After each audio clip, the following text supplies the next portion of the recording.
Welcome to শেহরন। Darjeeling ডিস্ট্রিক্টে আবারও একটি স্টাফ নার্স এবং কমিউনিটি হেলথ অ্যাসিস্ট্যান্ট রিক্রুটমেন্টের নোটিফিকেশান দেওয়া হয়েছে। আগের নোটিফিকেশানের মতোই এখানেও কোনো ইন্টারভিউ হবে না, শুধুমাত্র তোমাদের মার্কসের বেসিসে এখানে সিলেকশান হবে। যেই দিন অ্যাপ্লিকেশান করবে সেই দিনেই তোমাদের সিলেকশান প্রক্রিয়া কিন্তু কন্টিনিউ হয়ে থাকবে, কারণ সেই দিনেই ভেরিফিকেশান হয়ে যাচ্ছে। আগে অ্যাপ্লিকেশান করছো তারপর ভেরিফিকেশানের ডেট দিচ্ছে, সেটা কিন্তু নয়, একদম ইনস্ট্যান্ট কাজ হয়ে যাচ্ছে।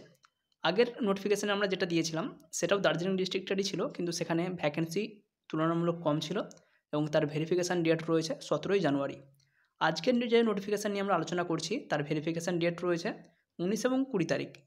কিছু মেডিকেল অফিসার রয়েছে, আবার কিছু স্টাফ নার্সের ভ্যাকেন্সি রয়েছে, যা যে কোনো একটি ডেট তোমরা স্টাফ নার্সের জন্য পাবে। এবার এখানে ভ্যাকেন্সি কিন্তু হিউজ রয়েছে, 115 জন স্টাফ নার্স এবং কমিউনিটি হেলথ অ্যাসিস্ট্যান্ট রিক্রুটমেন্ট দেওয়া হবে। সেরকম একটি নোটিফিকেশান এখানে উল্লেখ করা হয়েছে। সাবজেক্টে বলা হয়েছে selection of the contractual staff under various health programme SNP Darjeeling. দার্জিলিংয়ের আন্ডারে বিভিন্ন কন্ট্রাকচুয়াল স্টাফ সিলেক্ট করা হবে, তার জন্য ওয়াক ইন ইন্টারভিউ ডাকা হয়েছে। ভালোভাবে পড়ে নেবে। 19 এবং 20 তারিখ ডেট দেওয়া রয়েছে। রিপোর্টিং টাইম রয়েছে সকাল 11টা থেকে দুপুর 12টা পর্যন্ত। এর মধ্যে তোমাদেরকে ওখানে রিপোর্টিং করতে হবে। তার মধ্যেই তোমাদের সমস্ত ডকুমেন্টস যেগুলো সাবমিট করার ওখানে গিয়ে অফলাইনে সাবমিট করে রাখতে হবে। তারপর যারা যারা ক্যান্ডিডেট গিয়েছে তাদের অরিজিনাল ডকুমেন্টস থেকে ভেরিফিকেশান কন্ডাক্ট করা হবে। এই হচ্ছে মেন বিষয়। এবার বেসিক তোমাদের কিছু গাইডলাইন দিয়েছে, এই গাইডলাইনটা অবশ্যই ভালোভাবে পড়ে নেবে। তার আগে চলো আমরা ভ্যাকেন্সিটা দেখে নিই, তারপর এটা দেখে নেব। ভ্যাকেন্সির কথা যেটা আমরা বললাম, দেখো 19 তারিখে ডেট অফ ডকুমেন্টস ভেরিফিকেশান রয়েছে 19 জানুয়ারি 2024। এখানে কোনো স্টাফ নার্স বা কমিউনিটি হেলথ অ্যাসিস্ট্যান্টের পোস্ট নেই, সুতরাং আমরা এটা ইগনোর করে চলে গেলাম। এখানে রয়েছে date of documents verification 20 January. Total verification যাদের হবে বা যাদেরকে সিলেক্ট করা হবে, স্টাফ নার্সের জন্য ভ্যাকেন্সি রয়েছে 6টি, কমিউনিটি হেলথ অ্যাসিস্ট্যান্টের জন্য ভ্যাকেন্সি রয়েছে 17টি। আবার রয়েছে দেখো স্টাফ নার্সের জন্য 1টি, স্টাফ নার্সের জন্য আবার 12টি, কমিউনিটি হেলথ অ্যাসিস্ট্যান্টের জন্য 40টি, স্টাফ নার্স 21টি, কমিউনিটি হেলথ অ্যাসিস্ট্যান্ট 18টি। টোটাল 115টি ভ্যাকেন্সি রয়েছে এবং যারা ইন্টারেস্টেড রয়েছে তারা কিন্তু অবশ্যই ভেরিফিকেশানে অ্যাটেন্ড করবে, অনেকেই পেয়ে যাবে। অনেকগুলো সিট রয়েছে, অনেকেই পেয়ে যাবে। এবার যে গাইডলাইন দেওয়া রয়েছে আমরা সেই গাইডলাইনে চলে যাচ্ছি। এখানে বেসিক গাইডলাইনে বলা হয়েছে দেখো all the post are purely or contractual basis. সেটা তো প্রথমে বলা হয়েছে এটা কন্ট্রাকচুয়াল বেসিস, আপাতত 1 বছরের জন্য নেওয়া হলেও এটা 2026 সাল পর্যন্ত কিন্তু চলে যাবে। 2026 পর্যন্ত তোমরা কন্ট্রাকচুয়ালে এনগেজ থাকবে। Percentage of marks will be calculated on the basis of 2 decimal point. দশমিকের পর দুটো ডিজিট নিতে বলা হয়েছে। কারো যদি 97.35 থাকে সে 97.35 লিখবে। এরপর যদি কারো 97.357, তাহলে 35 এর পর 7 না গিয়ে 35 বা 36 এটাই লিখবে। দশমিকের পর দুটো সংখ্যা নেবে। 3 নম্বর পয়েন্টে বলা হয়েছে the cut off date of calculation of age will be 1 January 2024। Date যে ক্যালকুলেশন করবে 2024 জানুয়ারির 1 তারিখ, এই বেসিসে তোমার কত দিন বা কত বছর কত মাস হচ্ছে সেটা ক্যালকুলেট করবে। Upper age relaxation will be given as per government norms.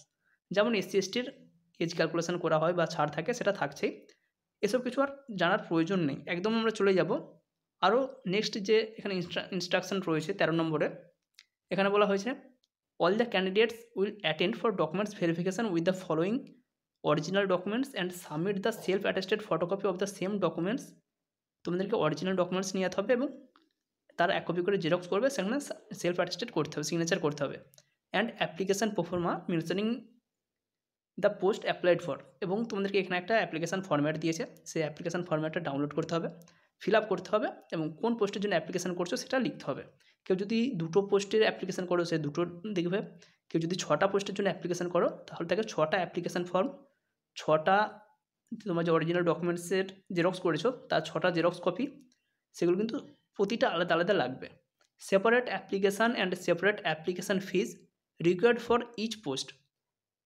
প্রতিটা পোস্টের জন্য অ্যাপ্লিকেশান ফর্ম আলাদা থাকবে, অ্যাপ্লিকেশান ফিও আলাদা থাকবে, কিন্তু অ্যাপ্লিকেশান ফি এর কথা এখানে কোন অ্যাকাউন্টে করতে হবে, কোথায় পাঠাতে হবে সেটা ঠিকঠাকভাবে ক্লিয়ারলি উল্লেখ করা নেই।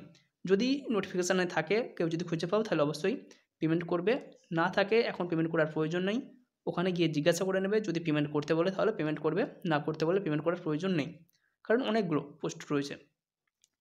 যে সমস্ত ডকুমেন্টস লাগবে অ্যাপ্লিকেশান অ্যাজ পার প্রোফর্মা, যে অ্যাপ্লিকেশান ফর্ম এখানে রয়েছে, এজ প্রুফের জন্য Aadhaar card, PAN card, birth certificate, admit কার্ডও রাখতে পারো।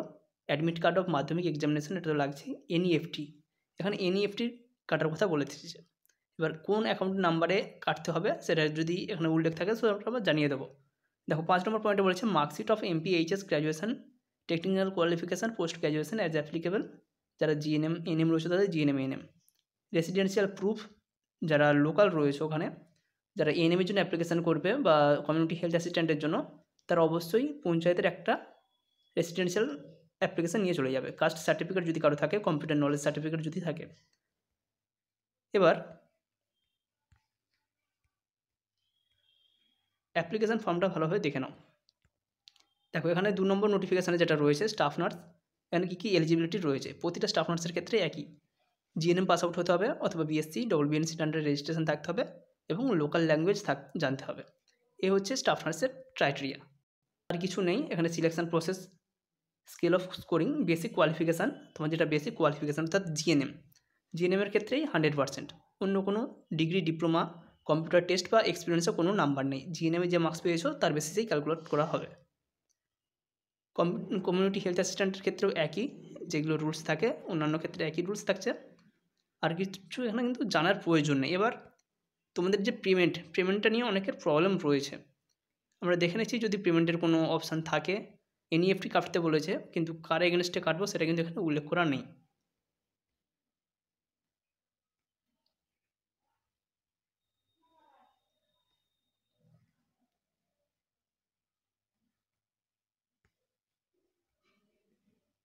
এখানে staff nurse, community health assistant যে পোস্টগুলো রয়েছে তার এগেনস্টে অনেক কিছু দেওয়া রয়েছে, কীভাবে সিলেকশন হবে সমস্ত কিছু দেওয়া রয়েছে। এটা হচ্ছে অ্যাপ্লিকেশান ফর্ম, 2 পাতার অ্যাপ্লিকেশান ফর্ম্যাট রয়েছে। এটা প্রিন্ট করবে, ডান দিকে ছবি, আশা করি ফর্মটা ফিল আপ করে নিতে পারবে, কোনো অসুবিধা নেই। জাস্ট 2 পাতার একটা ফর্ম রয়েছে, এই দুটো প্রিন্ট করবে। প্রতিটা পোস্টের জন্য আলাদা আলাদা লাগবে। এখানে এনইএফটির নাম্বার অনেক কিছু দিতে বলা হয়েছে। এই হচ্ছে তোমাদের অ্যাপ্লিকেশান ফর্ম। কারো যদি প্রবলেম থাকে অবশ্যই কমেন্ট করতে পারো, বা ওখানকার যারা লোকাল রয়েছে তোমরা একবার শিলিগুড়ি যে দার্জিলিং সিএমওএইচ অফিস রয়েছে সেখানে গিয়ে একবার জেনে নিতে পারো কীভাবে পেমেন্ট করবে। এনইএফটি কাটতে বলেছে, কিন্তু কার এগেনস্টে কোন ব্যাংকে কীভাবে কাটতে হবে সেক্ষেত্রে তোমরা একবার ওখানে গিয়ে যোগাযোগ করে নিতে পারো, বা এখানে ইমেল আইডি দেওয়া রয়েছে সেখানে মেল করতে পারো। কারণ পেমেন্টটা কিন্তু অনেকেরই প্রবলেম হবে, কারণ 6টা পোস্ট রয়েছে, 6টার ক্ষেত্রে এনইএফটি কাটতে গেলে অনেকটা টাকাও লাগবে। সেক্ষেত্রে কোথায় কীভাবে অ্যাপ্লিকেশান করতে হবে সেটা একটু ভালোভাবে জেনে তারপরেই তোমরা পেমেন্টটা করবে। কারো যদি পিডিএফ প্রয়োজন হয় 7074549271 এতে হোয়াটসঅ্যাপ করতে পারো, বা আমি লিঙ্ক শেয়ার করে দেবো। Thank you.